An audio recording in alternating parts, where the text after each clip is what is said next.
Simon from WhatCulture here, and you know what time it is. It's when we climb the weekly mountain of opinion, get to the top, and then survey the landscape to see what we thought about last night's Raw. As always, based on the article by Scott Carlson that you can read on WhatCulture.com right now, it's this week's ups and downs.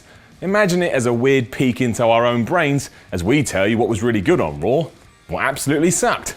So let's do it. Let's raise it up so we can bring it back down.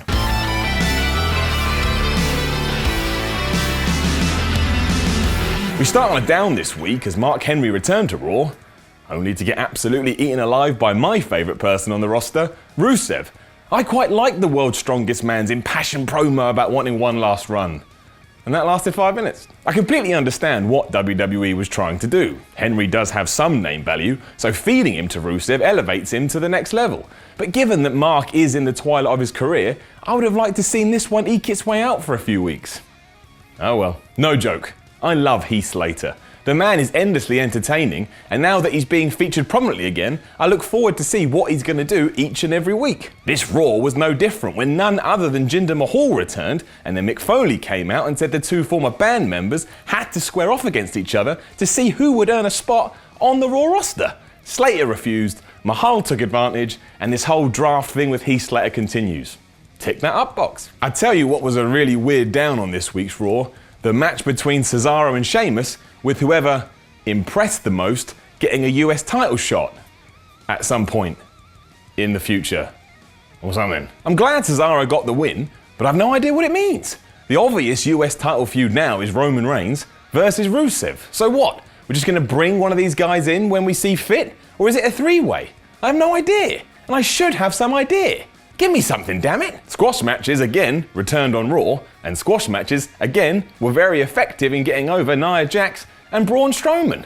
And Evan Anderholm's reasoning that he was only doing this to get some cash means it all made sense. As long as these don't overstay their welcome, they're going to be great. So no, right, straight up. I like this whole Darren Young and Bob Backlund thing. Doesn't really make any sense, and most weeks I'm more confused than not, but I enjoy it.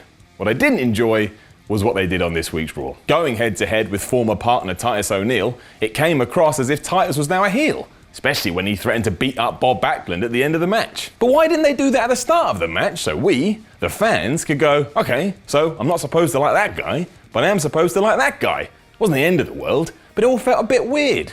So down. One of my favourite ups from Raw was Chris Jericho.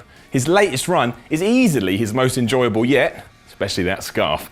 And getting to see him trade shots with Enzo was a joy. Opening up the show, it did go a little bit long and wasn't constantly on the money, but it did that thing the brand split is meant to do. Put superstars in pairings that we're not used to so they feel fresh and exciting.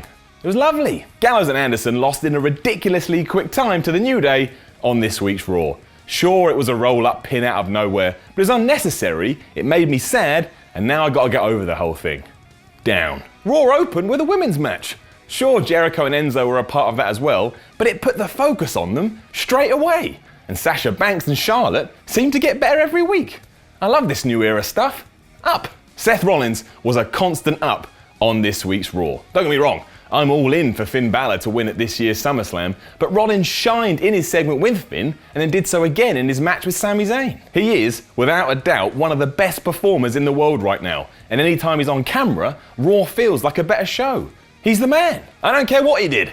I love Brock Lesnar and I love Paul Heyman, and their return on this week's Raw was a welcome one and made the end of the show feel damn special. Making his match with Randy Orton at SummerSlam seem like the biggest thing that's ever happened on planet Earth in history, Paul Heyman did his job wonderfully well, as did Brock Lesnar, just lurked in the shadows looking like the intimidating beast he is.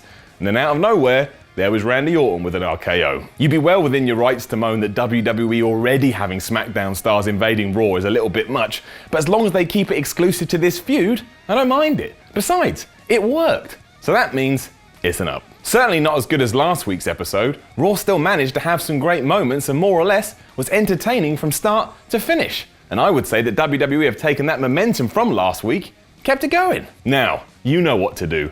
Go and read Scott's article on WhatCulture.com for even more Raw reaction, and then like, share, and subscribe.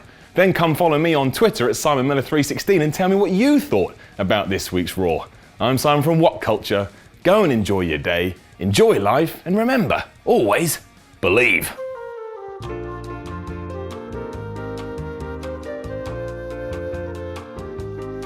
Remember when WhatCulture did a magazine called Wrestling? We're doing another one called Wrestling. Issue 2 will feature a career retrospective on Brock Lesnar and an interview with Paul Heyman. It'll feature another How WWE Should Have book written by this sexual modern stallion. There'll be all the usual top quality articles and artwork, as well as a top 50 list of the greatest SummerSlam moments of all time. Like last time, you can pre-order and buy your own copy in the link below at shop.whatculture.com. Order now to enjoy issue 2 of Wrestling.